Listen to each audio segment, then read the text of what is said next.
Well, hello, hello. We are back again for another Other Ink Thursday. That is where I, Matt Orr of Wedding Games, talk to somebody who's publishing something else other than something that I'm doing, the other ink that is out there in the industry. And today I'm very pleased to be joined by a representative of DVC Games. I'm talking to Jono Naito-Tetro of DVC Games, who owner over there, co-owner of the thing, one of the Jaspers. We can talk about what that means. And welcome, Jono. Thank you. I'm happy to be here. Yeah. As we were talking about a little bit before, just a second ago, like I don't actually remember how I became aware of DVC Games. I follow you on Instagram, and I know I've seen you at PAX Unplugged, but like I don't remember. I know I played one of the roll city builder rolling It is a games role like builder. Yeah. a long time ago. I played one of those, and so you're just you and then I introduced myself over there at your booth at One PAX Unplugged, and I discovered that Jasper Beatrix was an act in a little bit of a sense, Yes. and which I don't I feel like I'm not spoiling anything because I feel like you've been very for you. No one's hiding that. It's not a secret, right? Oh, especially if you see the shirts, right? We are Jasper. It's a great way to start a conversation. Well, right, and so like there's lots of interesting things to talk to someone from DVC about because you're this collective, you've grown so fast as a company, or at least from the outside, you seem to have started small and grown very quickly over the last couple of years, and you've got a lot of people that are part of the game design collective and the publishing consortium. I mean, I don't know how you describe it, but like it seems like there's just a lot going on over there at DVC, and I want to know more about it. So I asked you to be someone. Please talk to me. Is what I is my call that I put out there to Yeah. the DVC Games email, and here I am talking to you. So I had a first question. The other thing is this is part of my ongoing series of coverage of like sort of post-Gen Con interviews because DVC Games was at Gen Con for the first time hmm this past it's almost a month ago now that we were there together, and it is something of an industry milestone when a company like goes to Gen Con for the first time. Yeah. So I kind of want to talk about like that from your side and all the kind of stuff. So like I said, I've gone through what we want to talk about, but Yeah. where I want to start with all of that is like, what's the origin of games for you? Like, when did I used to ask like, what was the first game you remember playing and stuff like that, but I think it's a maybe more interesting question for somebody who ends up as a designer and a publisher to ask like, what was the first game where you realized that like this was a thing that people make, right? That there's a designer, that there's a credit list, that this is a product, this is a set of items that comes in a box and you do a certain thing with them, that it's a discrete object. What was the first game for you that kind of that had that realization, right? That this isn't just kicking a ball down the street. This is hmm a game with rules. well, for me, it was Seven Wonders. Mm, Actually, quite simply, right? And we're talking about though, how far are we going back? 15 years at this right. point for That's me personally, right. when I played it in college, because I had already played games. I had played Catan, I played Carcassonne. Actually, I played a few games, and they were still felt that they had this veneer of they were made by companies. They were Mm. classics, even the idea of a modern classic, but I didn't have an idea of how big this Catan has Clay base Stoiber's was. name right on it, but it's not, it's Yeah, still but like, I think it's the old-timey feel of how it looked, and the mm, fact that people are like, "Oh yeah, this is something like my older cousin or my dad or someone else played with me." And I don't think it settled on me that games were recent, that games were mm, authored with intent beyond the idea of, yeah, of course, people back in the day made Clue and Monopoly, and more recently had made things like, but it had not struck me, even though I was a big games person in the video game world. Board games had kind of slid past me. And I was in college, and my partner and I at the time visited their cousins in New York City. And they're cousins. Like it was hard to pin them down, but we always wanted like I was supposed to meet them at some point. We had been dating a while, and we sat down. We're all like doing the small talk thing at this little restaurant, but they're all like kind of shaking.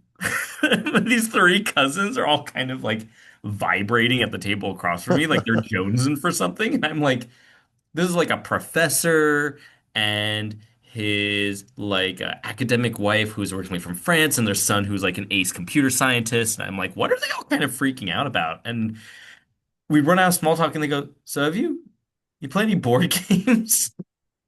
And it was no, like not like we play like Cards Against Humanity, but we don't even like Right. that much. And it's what do you mean like I don't know, we played Apples to Apples, and I think we had played Snake Oil for the first time. They're like, oh, we've been playing this game called Seven Wonders. Have you ever heard of it? We're like, no. And then they just start talking about it with an energy that they had not portrayed that entire conversation. Mm. And halfway through it, they're like, do you want to play it later? And we're like, yeah, we can. It's like, do you want to play it after we eat? It's like, yeah. It's like, how hungry are you? And we're like, actually, we're not that hungry. It's like, never mind, waiter, cancel. And we left. We left the we left this brunch because it turns out we didn't care, and they just wanted to go play more Seven Wonders because they had just gotten it. And they sat down, they taught to us. We played it 3 times in a row in their apartment. They had forgotten to turn on the lights.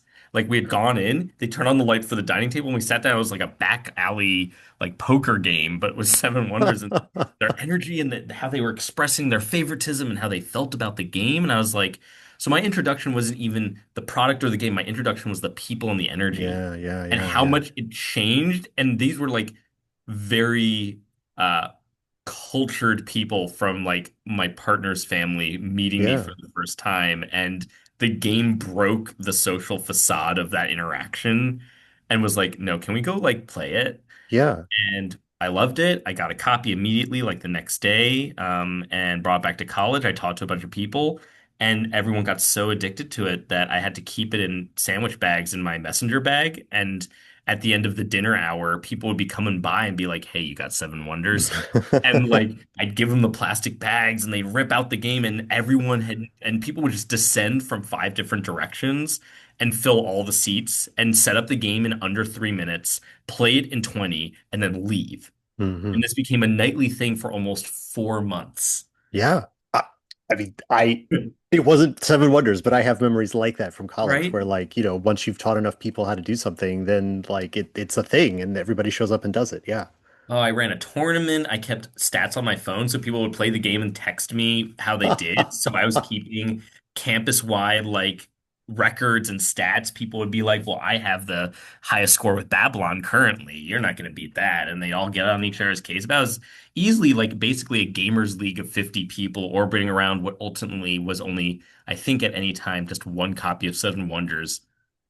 I mean, this story So is incredible. I mean, this, if you want to know what game made me aware of this industry, Yeah, I was yeah. hit in the head with essentially a sledgehammer 15 years ago, and now Well, here I am. right. I mean, But this is what they call, like getting thrown in the deep end. Like this is Mhm. not, to go. And college is a time when people do stuff like that. Like people, Yeah, college is, you have the opportunity to kind of go hard with anything that kind of catches your interest, yeah, and so that's a perfect time to get into that. So, what was it? How long did it take before, like, if you're running a league or unofficial, official, like league of yeah. Seven Wonders? Like, how long did it take other games to come in? Like you're like, oh, but there are other games, and I got to find a game store where to get more copies of other things. Like, or was it just really focused on that one game? So that one game got that first thing where people are now spending time together and playing it. It was maybe 3 weeks before I designed my first Wonder, just for funsies, just to because we wanted more seats, more options. We had the Hmm. expansion, Hmm. so we had a few extra wonders, but there's clearly a demand for more. That's when I first found out people online would make wonders for the game. But those individual members of the community started being like, well, there's this game I play with my family. Have you heard of it? It's called Dominion. And another person's like, well, I've played Ticket to Ride. And then like it easily went from me having that weird canceled brunch to being aware of like lots of the top games of the time period. It was a month, and the education process was so fast and so dynamic. And again, there's only one copy of Seven Wonders wandering around. So just by the fact that most people didn't have a game collection. Everyone just brought their one game home from like spring break. Yeah. Everyone went home, came back. Everyone brought that one game that was more of a modern designed game. Yeah. And there's, a big pile of gateway games. But there's a couple of weird stuff in there. Someone brought Terra Mystica. I would not necessarily call that a gateway game, and I I loved know. it. I sat and learned it and got really into it, it blew it up for everyone. But it was interesting to see one game as an emotional experience, as a social experience, game as a community building experience, um, but also game as a centering element for myself. I realized that my overall mood and how I reacted to tension and stress, as I was an organic chemist, so I was always stressed out.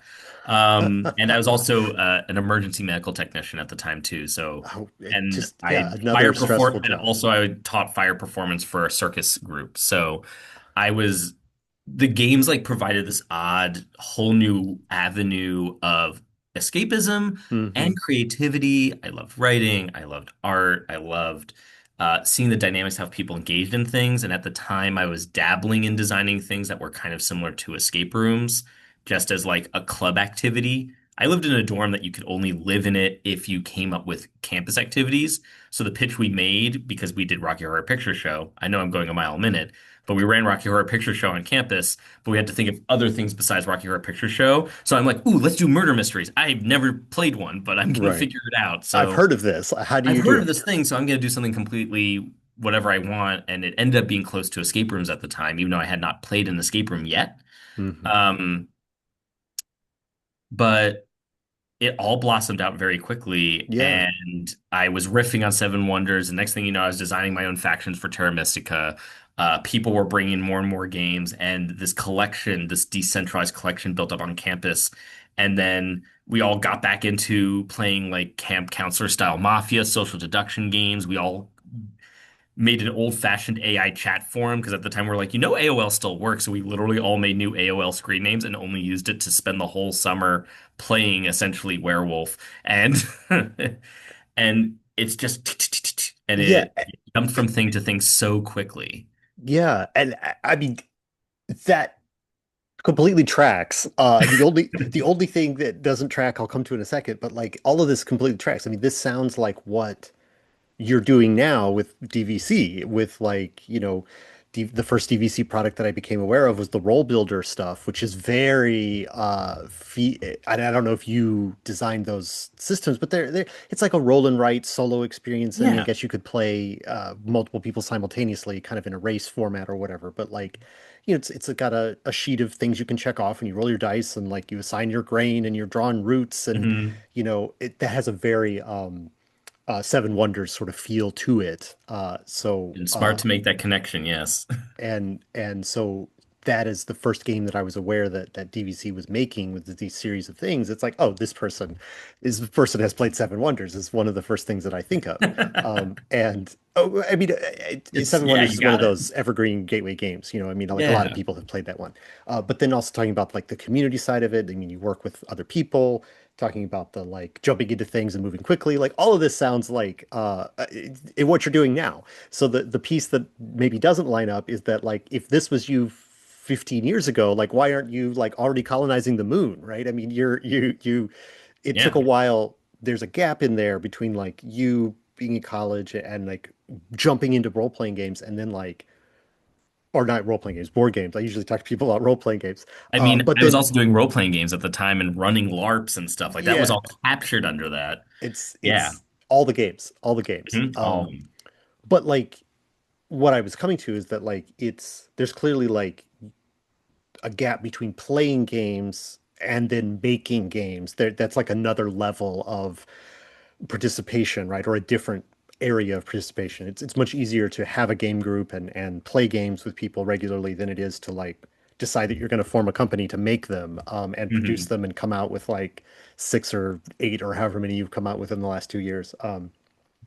So where does that come from? Is it just has it been continuous? Like I've been in games and running game groups, and it sounds like you're a very active sort of you always want to be doing things. It sounds like it. Yeah. I assume that has continued, but maybe it hasn't. Maybe you had like, oh, I had to like go be an adult and I pretended like I put such childish as things aside, and well, then now I such, came such as back go to to it. grad school, right? Hmm. Which is actually that interpoint in there is going to grad school. Hmm. I mean, I spent 2 years designing science curriculums after I graduated college for like a nonprofit group. Um, but sliding from that, um, I got a scholarship to go to a writing program in Syracuse, so that's why I'm even here in the first place. And it had like a nice little teaching thing, but that's when I played my first escape rooms and I started working at an escape room company. And when I was done with grad school, the escape room company became my full-time job because I started designing escape rooms for other companies naturally. So that nationally. So that was like that big inner part as I was doing game design actually professionally before touching the board game design stuff. But it was more like, again, that thing I was organically doing in college with the activities that were somewhere between LARPing and escape rooms and scavenger hunts and murder mysteries. That became my professional thing through a company here in Syracuse that I became part of, that I'm now part owner of. And my work, at least in that regard professionally, is pretty widespread across the country. I consult for companies if they need games fixed, etc. And like most recently, I got to work on and lead the design for the official Borderlands escape room, which is now open in Vegas and two other places in California. And that was a lot of fun because I love the Borderlands games, got to Yeah. translate that into an escape room experience. So there is actually like I did make gaming my life. It was not board games. It was a Yeah, yeah, completely different industry that does not touch board gaming at all. Different people, different money, different problems, yeah. It is completely different weird, path. but it's like yeah, that it's not completely separate, right? Because everybody is like right next to all the little circles are right next to each other. Board games to RPGs to LARPing to like the big events Hmm. to what is it? Not AEGs, what is it? ARGs, yeah. ARGs. Hmm. That's all of those things are like right next to each other in some respects. And so like you know, game design is game design. Well, I mean, that's incredible that you've been able to like take it and make it into like a job, a real job. So like the DVC games thing is like sort of like a sideline almost to like it's not a game design project. I mean, it is a game design project, but it's not like definitely not your first foray into It it. and it's actually not the first company either. It's the second publisher I run. The first one did not do as well, so you might not know of it. But it was some people come up to the booth, they're like, "Wow, you've done like 7 games in 18 months." I'm like, yes, because the first company has kind of messed that one up. It was not entirely our fault, but we definitely learned a lot. And I say we because this is where that collective part comes Hmm. in. Hmm. It comes both from one, a very consistent lifelong collaborator from those college days 15 years ago is my friend Ben, who's one of the co-owners of DVC, who you might have spoken to at PAX Unplugged. Ben was at PAX Unplugged. And then you spoke to Jess, my partner and wife, at Gen Con. Hmm. So the three of us started DVC. But Ben and I, after I finished grad school, Ben and I lived together again after being roommates in college, a decade earlier. Ben moved up here. Ben's like, what's going on? Ben's like looking for a new job. It's like, hey, you want to work at this escape room I work at? So that's how Ben moved up here. And in the background, first and foremost, I'm like doing all this work and I get to be creative in this job, but it's so hard to be creative alone. So I'd always go back to the apartment and be like, I'm working on this escape room design. What do you think? Mm. And Ben would get to be that second person to be part of the conversation. And the escape room industry is not really interested in credit. You don't go play an escape room and it says like, condemned by Jono Naito-Tetro. It just says condemned. You don't know who designed these things or Yeah. who makes the individual puzzles. Companies outsource their design all the time, or they buy puzzles from different makers and pull them together.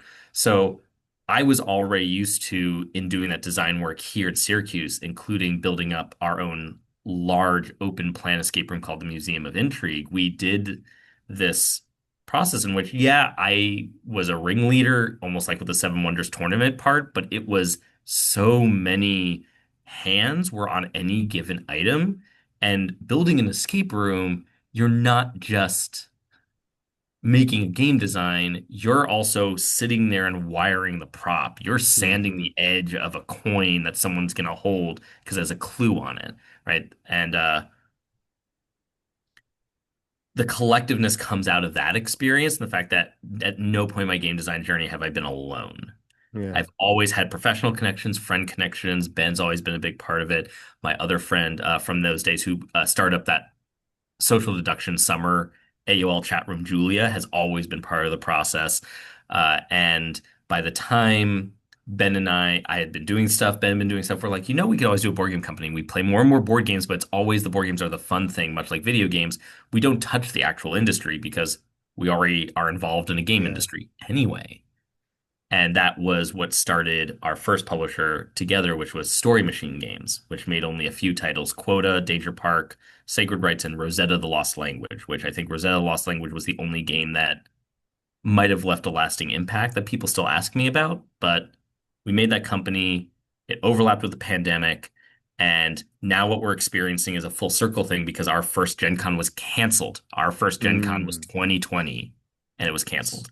Yeah, it's supposed to be 2020. Like we never Amazing. and we never and we were gonna be an entrepreneur's alley Yeah, basically in that yeah. same exact booth spot you saw us this year. And between shipping container nonsense and our own errors that we were making, and not getting a better sense of the business side of it and the cost and making good plans, and we were just making random kind of games. We didn't have like an idea of what we wanted. We were just doing it for fun. Hmm. So we were a small publisher that stayed small until we closed. Yeah. And I think many publishers take that have that route, have that Mhm. progress. Well, I mean, I I I don't know, like it's never good to have a company that doesn't do what you want it to do and has to close. And I'm sure missing Gen Con and it was a big part of that. I mean, obviously Mm. what are you going to do? A global pandemic. I mean, it Yeah. isn't. It's not like you missed it. It's not like it was a self goal or an own goal. It wasn't an own goal. But it seems like you've been able to spin that up into like what DVC is now. And you said, the experience you've learned and like you didn't have a clear focus, but like feel like DVC has a very clear focus now. So the company you're doing now has like this, I don't know if I've shown this on camera yet on this call or not, but like this box size is like, what is this, 3 by 5 or 4 by 5 by Yeah, it's one and a four decks. half? It's four decks of standard playing cards and a rule book. Right. And That's the size. you have no boards. It's so all your Mhm. boards are these little you know this. I'm Yeah, explaining this to the audience, not to I was you, gonna but say, yeah, I think I've you seen know these this. before. Like, the Yeah, cards, the it's a play mat that's like a little cloth play mat that comes in the box, and so you can spread it out and you have your board and you have your cards and you've all of your box sizes are this. And I think the first maybe 4 games that you did were all also black and white. So it was like a yeah, very, again, a particular sort of like look where it's like, Screen Park and Signal and Corvids are all like black and white games and all in the yeah, matching box size, all with the same sort of aesthetic. And not necessarily aesthetic because it's different art yeah. style, art direction for different games, but there's a production side that like nobody else has a box size that looks like this that I know. Nobody else is doing only little mats, little cloth play Mhm. mats inside. Like you're doing a thing that nobody else was doing, and so you distinguish yourselves in that way, and you're really committed to that. Um, and you've started to use some color in some of your newer designs, and we could talk about like Yeah, that, I guess but like it seems like unlike what you were talking about with your previous company, like you've got a clear vision of what you're trying to do. And yes, I assume that is intent. You've basically told me absolutely. that it's very much intentional. Um, Yes. I mean, it was very much a process of Ben and I going, okay, we're closing this, we're going back. Ben was changing jobs. I was in a position where, my day job was being highly threatened by the pandemic mm, because no more in-person stuff, so sure, escape rooms, sure. etc. So I really needed to kind of choose where my attention was as well. But it was always on our mind for at least Ben and I, like, we're going to come back to this. We were conniving and scheming and going, what would we do different? What did we learn? We learned that a game that you didn't expect to do well will surprise you Mm, as long as you cared about it, right? Rosetta was very much that. We're like, no, Rosetta's not going to be our big game, but we do need a first game. And Rosetta was our bestseller and remains to this date the one that we know has had the largest impact. Uh, but we kind of wanted to make, overall different decisions, play the game a little bit more conservatively. We kept doing game design together. We kept thinking of ideas. And because of the pandemic, we, right at the end, also made a bunch of print and plays. So we liked the idea. And then we were experimenting with print and plays. And a leftover concept from that period was Role Builder. So now that Story Machine Games is gone and there's the rise of postmark games with voyages and stuff, and they had open submissions, we were like, yeah, let's play Role Builder and like test it out and stuff and maybe send it as a submission. And then they close their submissions. And we're like, okay, well, cool. Well, we have this and we have a few other ideas for some print and plays, and maybe we don't have an idea of what to publish as a game necessarily, but maybe we should exist. And that came out of the collective part became hammered home because my partner Jess started living with us in that apartment that we both were living in. And, we was still limited going into the world. And I was getting kind of an overload of work related Mm, to um, consulting for companies that were trying to get themselves back on their feet. And I'd just be sitting at that dining table for like half the day, just like plugging away at game designs for various weird little projects. And I'd be like, Ben, I'm freaking out. I'm trying to figure it out. And Ben's like, send me an email of what you're trying to work on. I'll see if I can fit into my schedule. And then Jess did the same thing. So now I'm like the figurehead of, or like the hmm. facade of now a three-person team kind of shuffling my caseload between us. And I let my people I was working with, like, hey, I'm gonna let my friend who's a game designer like look at this and help Yeah. out a little bit. They didn't care. Uh, but we started joking like, oh, are we like a band? Like I'm about to ask, like, is that's the origin of like coming up with like designed by Jasper Beatrix? it was Is because we at a certain point we're like, you know what? The next time someone gives us the next time we work with a new client, let's introduce ourselves as a team. mm, Um, but then things kind of had a big shift back into normalcy where suddenly all the restrictions kind of dropped in a big way. So we were back to in-person business and it didn't happen. But we talked about it. It's like, oh yeah, we love horror movies, we love haunted houses. We Jess was worked at the haunted house for years. That's how we met because Jess worked at a haunted house, connected to the Museum of Intrigue. So Jess and I met through my work, and that's a whole thing. So we already had a goth vibe about us, and we wanted to come up with a name that appropriately was befitting like the ghost of a dreaded Victorian child haunting a building, and DVC is the dreaded Victorian child. It's a ghost logo. Most people don't notice that the logo is a ghost. I'm Um, looking at it now, and yeah, I had not noticed that it was a yeah, ghost, that's but that you, is that is if you want to know, Jasper Beatrix is that little ghost effectively. all right. But we came up we it came up in the messages because Ben would be like, "Hey, have you sent me that email about all that DVC work you were talking about?" Because we hadn't thought of the name yet. Hmm. So the shorthand in the group chat was, "Oh, did you see the latest DVC consulting thing we were looking at?" And we're like, "Oh gosh, darn it! Like that's." The band name isn't even the name. Jasper Beatrix came way later, but that's where it came from. This depersonalization of the design work a little bit because it felt weird putting one person's stamp on it regardless of anyone's input. Uh, the thing would not exist without all of us. And Mm, to act like invention is a single credit process felt odd to us after years of escape room stuff, years of working in the haunted house industry for Jess. You don't go to a haunted house and hear directed by so and so, and then credit all the ghosts who are doing the work to make you happy. And I don't know, my sister's in Hollywood, so I've always been kind of connected to that element of Hollywood working a lot harder with unions and with credit and with how do you give people their due diligence mm, for being part of a bigger thing. And we realized it felt weird at Story Machine. Like, yeah, let's slap a name on it. It's like, but why isn't it always all of our names every time? right, right. I mean, I guess that's the talking about Hollywood. I mean, like when an episode of television gets written or whatever, somebody in the writer's room gets to have their name written by, but like it's a Yeah, writer's room. Everybody wrote jokes or wrote lines or exactly. whatever, but somebody gets the probably because of union stuff, like somebody has to be credited as the one who Yeah. wrote this episode. And um, I mean, someone I'm gets it on their resume in particular, and that felt a little weird no matter what we were working on. Like one of our print and play sketch artists is really like 100% Ben's idea. It's such a lovely little print and play game on our website that people just buy occasionally. And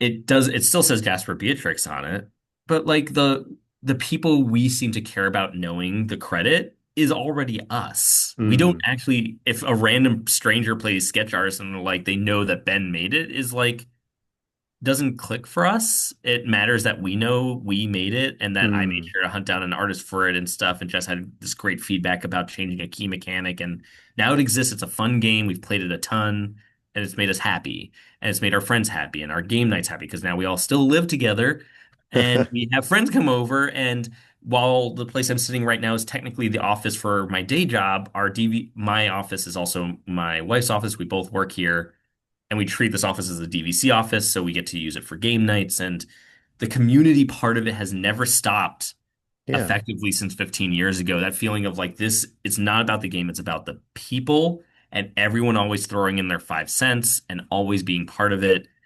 So Jasper always felt better. And also, I'm an aesthetically driven person. Ben and Jess are as well. Having just one name on the box is so convenient a lot of the time. It looks nice. It's clean. Sure. It's a funny conversation. When we went to PAX Unplugged, we're like, oh, we need shirts. And people are going to ask us who's Jasper. It's like, would it be Hmm. faster, funnier if we sounded like a weird cult? Like, just lean into it and get people having the conversation. The general rule is anyone who had any input on a game will sign it as Jasper. We all have our own version of the signature. Mm. Like, and I that love happened a that. bunch at PAX Unplugged. And someone learned that they're like, wait a second. So they came back 3 times in the same day to get three Diff different signatures. See, this is even that becomes a game. Even that becomes Yeah, a game. yeah. Uh, that's, I mean, this is, I love to hear you talk about it because like this is all the stuff that I like sort of intuit. I mean, nothing you've told me is like truly surprising to me, because I've seen your social media presences and talked to the different people at the cons and like seen your games in process. And so like everything you're telling me makes complete sense. Like, yeah, of course, this is how it happened.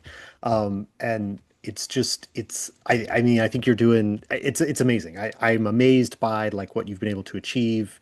But it's like one of those, it's like you've been saying, it's like this has been a 15-year process that you're seeing the result of a lot of collaboration and like partnership over many, many years to get to what appears to be an not an overnight success, but a very a big splash in the game's presence. Are there any games that you want to talk about? Because we've talked for a while and we've Yeah. got some more time, but we don't want to Yeah. like. Is there anything that you? I want to ask specifically about Gen Con, but I also want to say like give you time to talk about any particular games if you want to talk about any that have been sort of like you mentioned before, like a game that's it's surprising that it was. I guess that you were talking about Rosetta being that, but like anything that is sort of the how many. I've asked like 9 questions, Yeah. so let me I back think up. I think I caught a question in there, and I Well, can actually weave all of it successfully. I sure, think I sure. caught Go everything ahead. you said. Go ahead. Well, specifically because you've now held up Corvids a bunch of times. Corvids Uh-huh. was that game. Okay. Corvids was a game design that Ben and I had been kicking back and forth quite a bit in like various forms years ago at Story Machine, like some ideas for it. And then we ran it past Jess. Jess had a huge impact on making it better. We started bringing it and we're like, we're going to start doing DVC stuff. Officially, we need a first game. And we had all these prototypes. We had new prototypes, a couple old prototypes, and we started bringing them to events. And we learned that the people will tell you what to make. So Hmm. we would have 4 or 5, and we put extra work into making samples, one of which we put up a picture of a sample of Corvids with temporary art on it. And we posted, does anyone know any artists that could do this? And you are, in fact, the person who said, you should try Meg, a person I've never heard of and I don't use Instagram very well. So even though Meg is great and has a lot of followers and has fantastic art and has used art for activism, not on my radar. Right. And Meg has now made the art for Corvids and huge impact because she nailed it so well. Yeah. And that's a good example of just like we put those games out and people would only want to ask about Corvids. Hmm. It didn't matter who they were. We could put all the and it turns and we'd have Role Builder out. We're like, this is one game that does exist. Screw Role Builder, apparently. It's all about this bird game with the dumb tweezers.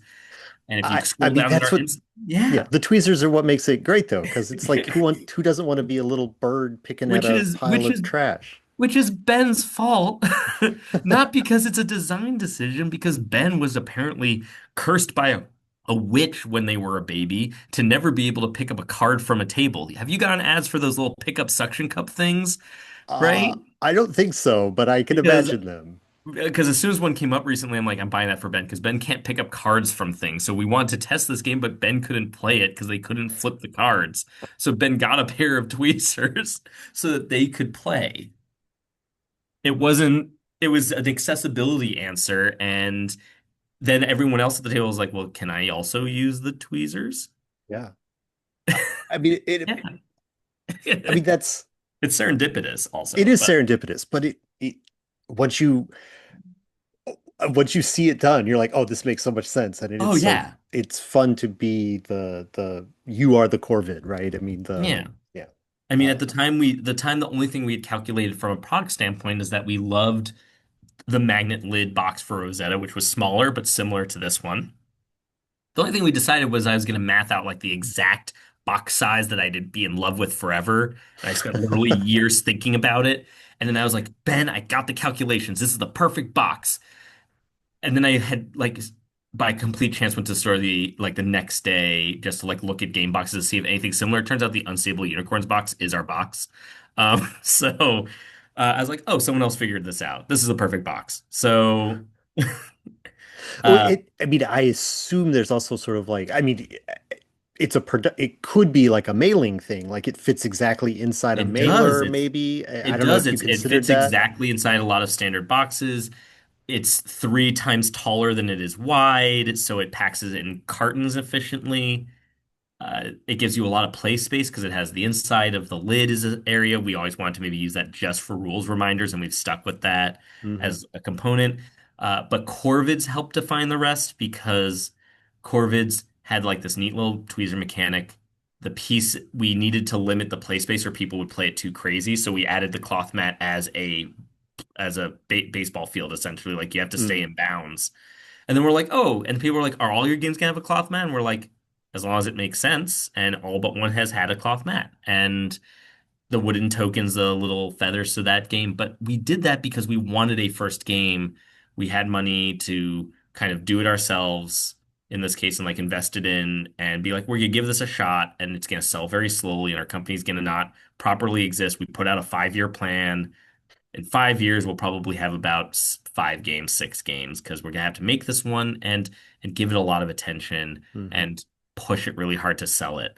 And we even chose that one because not only people liked it, but Jess was like, "We're doing Corvids first." So Jess gets credit for like being like, "No, I'm calling the Babe Ruth shot. We should probably do that one first."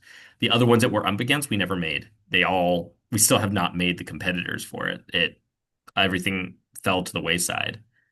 But that was our origin point for that as a game. And that's why it's so important because we're now almost at 10,000 copies sold. Wow, that's It's great. been 18 months, Yeah, which is great if you're selling them all directly without a Kickstarter. yeah. You are a publisher. You can do the math in your head what the margins on that are like. We print with Panda. We use all the standard kind of measurements for adjusting for price. So we went from like, oh yeah, we'll make this bird game and like ride it out for a year to like this bird And we game need has more. sold We need out. more copies of the Bird Game. We need more copies of the bird game kind of frantically and immediately, but also we essentially got the equivalent of a payout from Kickstarter, but the Kickstarter was now fulfilled already. Right. Yeah. I mean, And we're if like, you, okay, financially, we have somewhat surprisingly done okay. This game has clicked with some segment of the population that yeah. loves birds, loves the gameplay, loves the chaos, loves the accessibility, whatever, loves the gothness of it.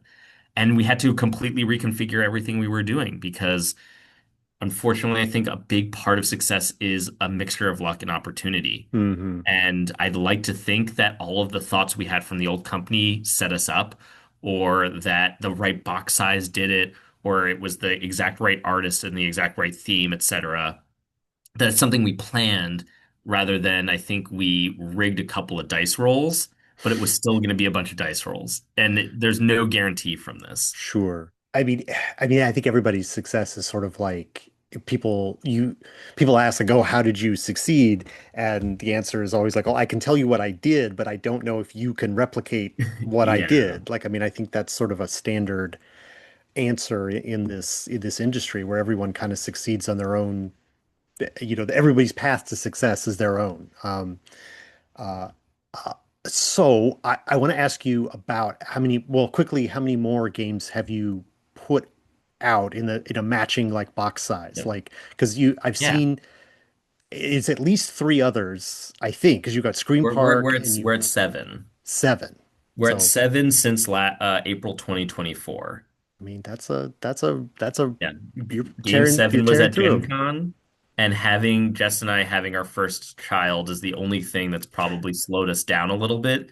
Our eighth game is set for PAX Unplugged, but we already know what games 9 through 14 are, I and mean, they're all in the pipeline being worked on. yeah. Some of those are now signed by outside people. They don't even say Jasper on the cover anymore. There's two of them that don't even have Jasper Well, that's what because I was people going to started ask. pitching. Yeah, Uh, and it started connecting. right, because once you've got a thing going and you've proven that you can put stuff out, like people will pitch you stuff because there are more Yeah. ideas. There are more ideas from more designers than there are publishing companies.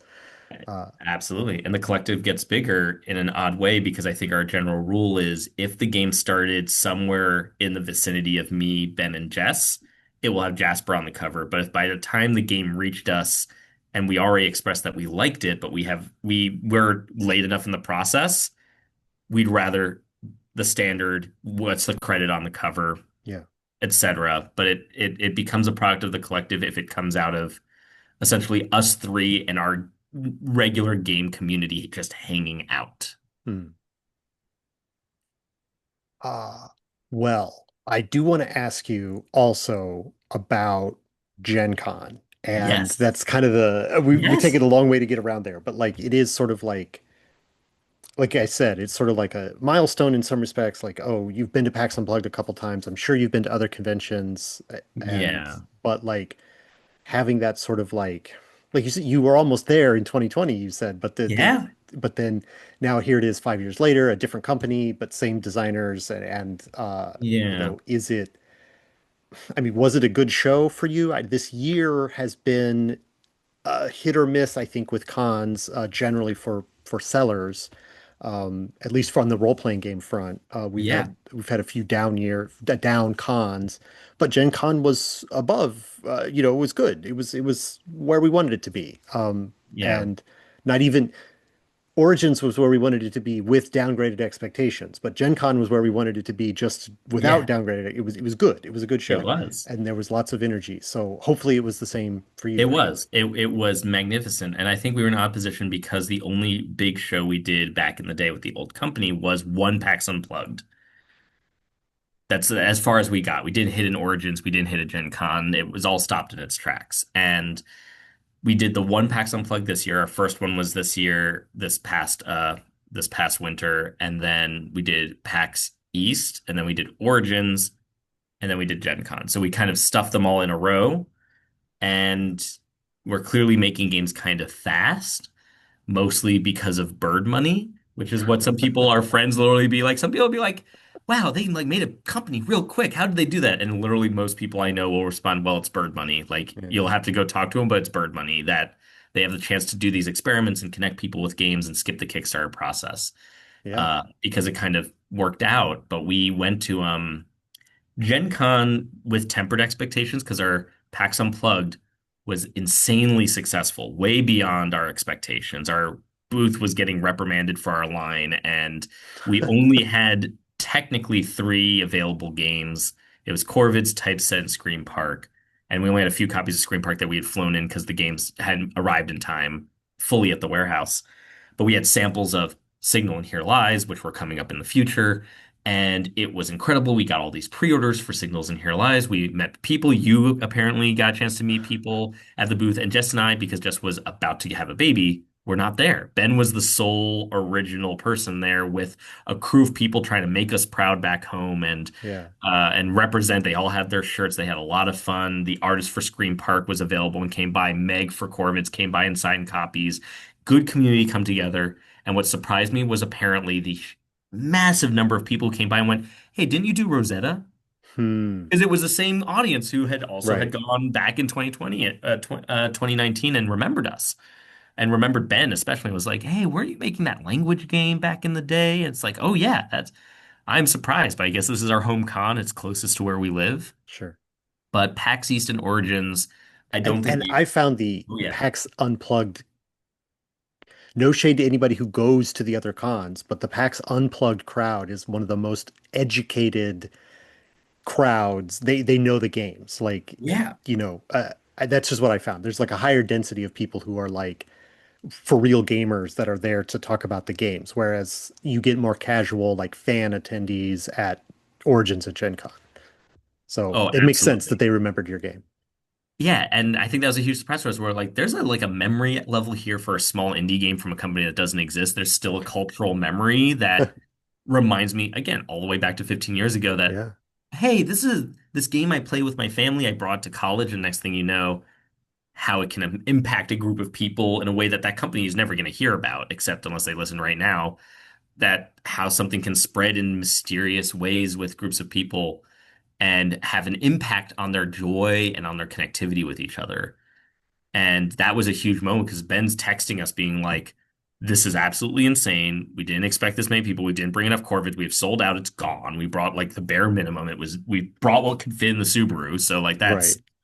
and Right. we're in, and they're in the booth is in the absolute corner of the space where no one's going to see it. And going from that to PAX East and Origins, we went to PAX East and Origins hoping they would go well, but we had somewhat softer expectations because we were warned that the headwinds were funky. Tariffs are shaking everything Hmm. up. Hmm.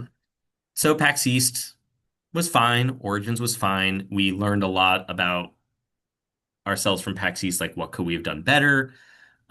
We learned a lot about Origins, realizing we loved Origins for just the city. We loved it for the people. The actual networking and communicating and getting to know our neighbors was the most fun we've had at any con. Mm. The stress was actually pretty low. We're like, okay, we're coming back to Origins. We're getting reconfigured not as a vendor, but as like a company that wants to enjoy itself. But setting up for Gen Con, we're like, we've learned. We've done these three events. We have all these things. Let's rig those dice again. What can we do Mm. to make it different? We have a game coming out, Karnak. It's our seventh game. A lot of people might be seeing us for the first time and be like, "Who are you, and why do you have seven games? How have I Yeah. not heard of you, and you've made this much stuff? Yeah. You're in Entrepreneur's Alley, but you have the catalog of a company on its third Gen Con year. This is wacky." Yeah. So so we're posting all of our stuff on Board Game Geek, being like, "This is our game releases that we're gonna demo." I just had just the cover photo and description of Inkwell, which is gonna be coming out next year. That's And sort then of the illuminated manuscripts it themed one, is, right? it is, it's actually on my second screen right now is me selecting the last couple of illustrations from for that game and arranging them. Um, but then we started getting tagged for YouTube videos, Instagram posts being like, "Oh, I need to check out Inkwell." I'm like, check it out based on what? I'm like very worried. And Karnak, we did a lot of advertising for Karnak and it ended up in the hotness during Gen Con. I think it got up to like fourth or something on Board Game Geek. We did regular ads. We did our mailing list. We reached out to other content people. We reached out to companies that had emailed us and being like, "Hey, come meet us in person." So we like tried to play every possible thing we could that we had learned because any one of them could fail and it would be fine. Right. Any one of them could hit and change everything. Yeah. I mean, Gen Con does have that kind of a thing. Like, yeah, I mean, you get it becomes like a game of the con, and some a game can become the game of the con, and like it gets word Yeah. of mouth within the 4 days, and people are coming back to get it. Who, oh, my friend got this 2 days ago, and now I need it. And Uh, I was so proud because, of course, Corvid sold well. Karnak was a new release. It sold well. The big star for us ended up being Here Lies, our fifth game. And that was such a moment of connecting it all together because Here Lies is a cooperative Sherlocky mystery game. As you noted, it was the first one in color because we already had the art for it and had the right to use the art for the game because it was the canceled Kickstarter we were going to do in 2020, hmm. but now shrunk down to a smaller box. We brought back our old collaborators like Bobby and Jacob. We just got involved in writing cases and we built out this game that most of its gameplay was informed by our time working with escape rooms and intrigue. It goes back to what we learned from murder mysteries 15 years Yeah. ago. Yeah, yeah, yeah. And it was like this culmination. And we made the game. It came out not to a lot of fanfare, It was our second highest selling game at Gen Con. It did bonanzas. We had reviewers coming by to get copies, and then the other reviewer friends coming by and saying, "This is the game we played at Gen Con." And we had countless people saying, "We bought 8 games at Gen Con, but yours is the one we ended up playing back at the hotel room." Because it's sort of inviting. Like you buy the big coffin box size game and you're like, we're not going to get to this until three Yeah. weeks from now. But you buy like one that you can literally almost fit in a pocket. You know, not that Mhm. anyone, well, not that Yeah. anyone people wears jackets at Gen Con, but like you could put it in the pocket of your jacket, you know. It's not a big game. And so yeah, I can see that it would get to the table quickly. Absolutely. And it was our biggest impact at Gen Con was a mixture of three things. Corvids, it's Corvids. We make sure the big R on our booth is Yeah, bird yeah, stuff your art because was bird the and people cover. come by and they're like, "Oh, what's your favorite game?" I'm like, surprisingly, it's not Corvids, but I feel like I'm required to say it's Corvids. Um, You and can there's a tell them fun, the truth. You can tell yeah, people the truth. yeah, Because Gen Con people, they want to know. Like they didn't ask that yeah. question. Like I will often say, like, I like the art direction in this one. I wrote this one. So like Mhm. these are my favorites because these are the ones that I have my fingers most in, you know. And And also we had some issues with people being able to help at the Gen Con booth. Ben got sick and couldn't come. Some people canceled. Things got shifted around.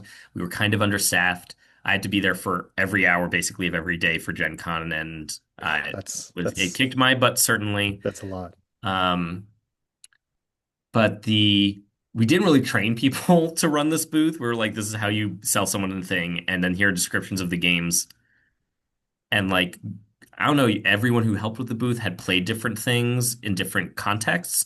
So our advice was generally like, I don't know, be truthful. So people were coming up to the booth and talking to like a friend of mine and being like, what's your favorite game? Is it this one? They're like, oh, I hate that. And like, just like, but there's like a level of like brash authenticity to being like, and your shirt says you're Jasper Beatrix. Are you allowed to hate this? And they're like, oh, there's a bunch of us. And it just, the collective thing got people asking us who we were as individuals and how we connected to the system Yeah. and like, oh, you play tested that one, you wrote that one. It got the questions coming more from the people, Hmm. but it meant that people would go, hey, what's this game? Think Thing. Like I famously hear people know, and now people will know if they listen. I don't like Think Thing. It's a game we made, but I don't actually personally like it. Most other people I know do, and I would say that to folks, and it turns out nothing sells Think Thing like me hating on it, apparently. Because people go like, why do you hate this so much? And I describe why I hate it, and they're like, that's everything I love in a game.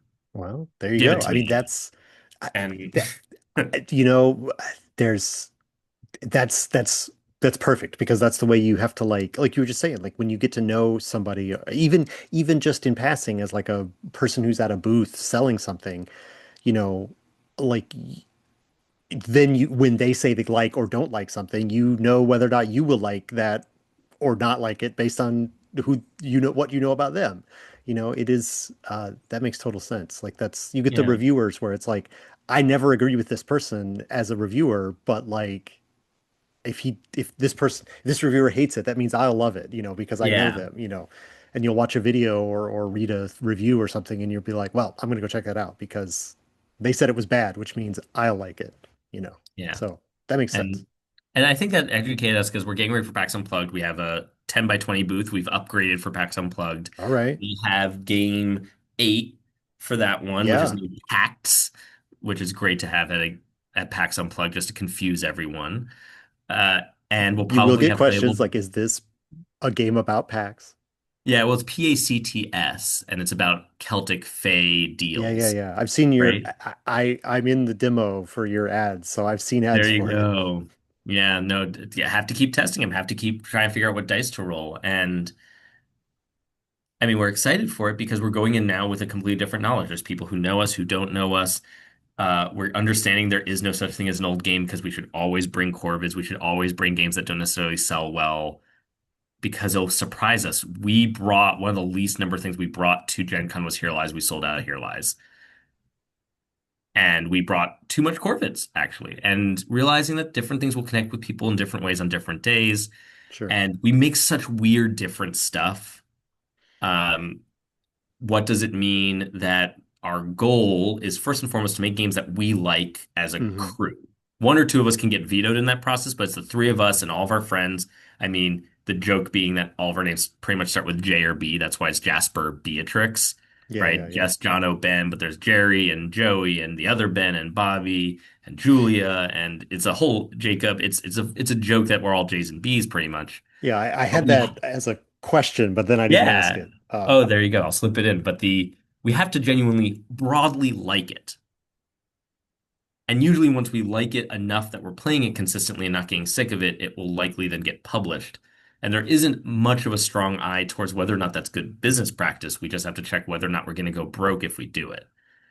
Yeah. Um, Well, if you're and kind of still cycling on your quote unquote bird money, right? Like yeah, if you're in a position where you're like, okay, this game is going to cost, X amount of hmm money to make. And so if it's a hit, great, then it'll pay itself back. And if it was a loss, if it's not a hit, we'll have those copies until they're out and then we won't reprint it or exactly. obviously these are very basic sort of businessy decisions. I'm not saying this is exactly how you think about it, but like if you, that seems an enviable position to be in where you can take sort of a risk on something like you did with Corvids in the first place. Like this is hmm capital we have in the bank and we make a game with it. And then if it works, it pays itself back two or three times. And that's how we get the money to make the next one. Yeah, And if it doesn't, that's fine because we're already in the black exactly. based on the Yeah. initial investment. That's a fantastic position to be in. Yeah, and it's very we're very thankful that's the decision. We're thankful people really like birds, apparently. I think it was Ben who met Elizabeth Hargrave at PAX Unplugged, and they had like a nice little conversation. And I believe Elizabeth Hargrave of Wingspan fame said to Ben, like, "So how's it going?" And Ben's like, "Apparently people really like birds." And Elizabeth Hargrave apparently said some variation of like, "Yeah, right, don't they?" Like Yeah. that's it's the truth. They do. And uh I appreciate that we had an original plan where we probably were only going to do Corvid, Scream Park, and Here Lies, and that was like our first 2 or 3 years. But Corvids did well, so we're like, let's slip in Typeset. Oh, it's still doing well. Let's slip in Signal. Okay, Scream Park's starting to connect with people. That's great. So do we want to do this in dumb party game that everyone has been enjoying more than Jono, apparently? Thing. So now let's do Thing. And then, well, Karnak was an old design from Story Machine. Let's actually bring it back to the table and test it. Oh, Ben Brin, a game designer we know, has pitched us a game that we keep going back to and enjoying. It has no theme. Let's put this Irish mythology theme on it because that's something Ben and Jess are very close to culturally. And let's release that PAX Unplugged. And there's a casualness to it, but you're right. The core economics are there. I think we have a better sense of it in our head, what a responsible system looks like that does not, for example, utilize Kickstarter, which we used it once, we hated it. Um, and those things weren't in our head the first time we did this. Hmm. And now they are. And we didn't go to school for business. Again, I went to school for chemistry and writing. I was not prepared to do this. Um, Ben went and Jess both art, English literacy, etc. So we kind of had to figure it out and we got lucky, but it seems like we're generally not spending our luck badly, Yeah, which I mean, helps, which helps. yeah. I think I- I'm fascinated to hear that that it is slightly less planned than it appears to be from the outside. You are proceeding in an organized way, but like this was not necessarily like, oh, we set it up exactly this way and then executed exactly like we planned, and here we are. It has been I think everybody that does indie scale games and stuff like that. Mhm. Yeah. Everybody's smaller than like, I don't know, AEG basically is who I'm talking about. Yeah.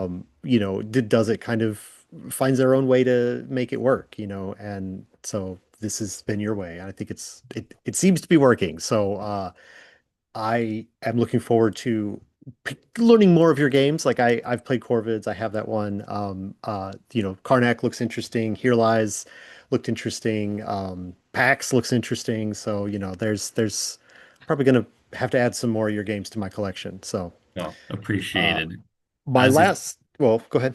I was only going to say in that subject, it came up a few cons ago, but we realized that it might be a useful internal slogan, but it might be a useful external slogan someday, which is we want to make your favorite game. We just haven't figured out which one it is. Mm. right? It's less strong of a public marketing strategy, but I like that as an internal philosophy. Right? Yeah, yeah. You could workshop it. There's something there for the Yeah. public. There's something there for the public. All right. I could continue to hear stories from you and ask you questions, but I don't want to take too much more of your afternoon up.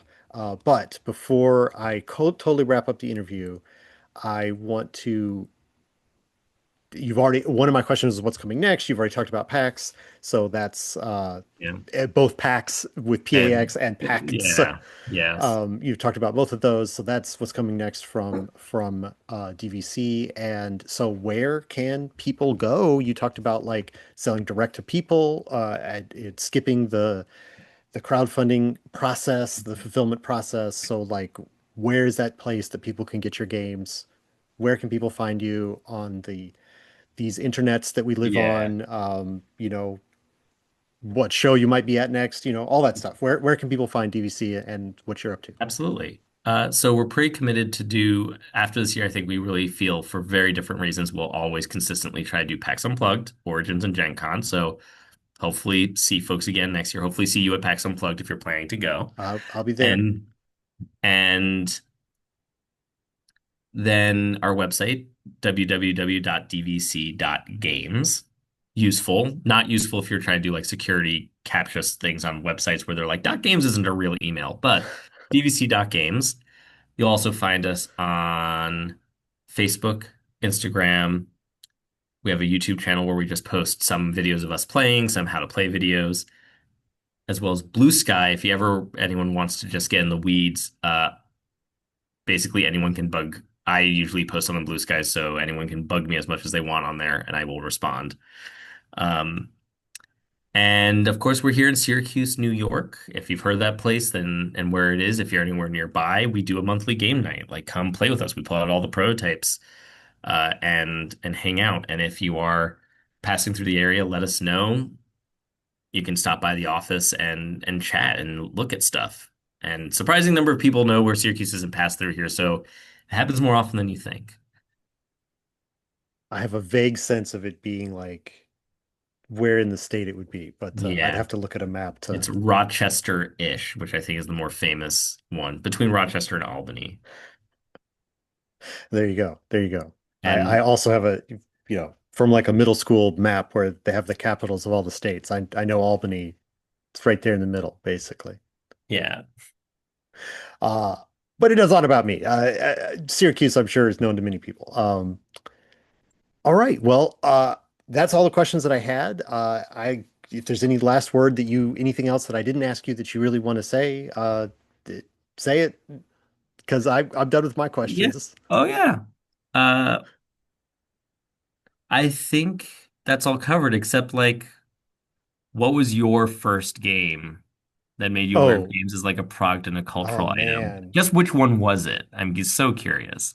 Uh, so this might be cheating the answer, but like because it was later, right? So like Mousetrap was one of Yeah. my favorites as a kid. Played Mhm. with my younger sisters, and we played with the rules, right? And there's a track on the outside of that game where you're like collecting cheese, and it's not points. The cheese is to manipulate the other mice at the end. And Mhm. like once I got to college, people were like, "Oh, Mousetrap is a stupid game because you just build the toy." And it's like, "No, there's a game in Mousetrap. Like There's real it's a stuff. strategy game that Yeah. you have to collect resources and then spend resources strategically to lure the other mice into the trap so that you can be the last mouse to survive." And I've looked at newer copies of the game and they changed the rules. It doesn't work that way anymore. And like the toy is the same, but like the whole like trapping other mice and stuff like that, that is not how it works. It's like I'm like you took the game out of the game. So it sort of retroactively made me appreciate that like a game like Mousetrap, which is largely Hmm. toyetic and is fun to just turn the crank and watch the boot kick the bucket and Hmm. all that kind of stuff. But like a realization that other people didn't play the game is like, what are you talking about? You didn't play the game. There's a game there. It's not just a toy. Like there is a game. And that's maybe a version of the answer to that question is that like even as toyetic as that is, like it, there's there's a game. Play the game, play the rules of the game, and then it'll be a game, you know.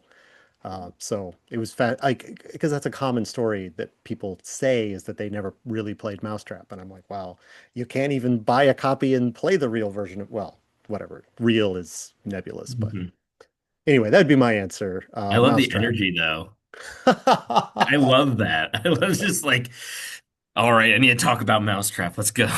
Well, I love sure, it. and I don't know where that energy comes from, but it's like I think that's just the first thing that came to mind is like that's there's a Hmm. you know there's rules. Learn play the game, you know, because if you're not playing the game, you're not playing the game, you know.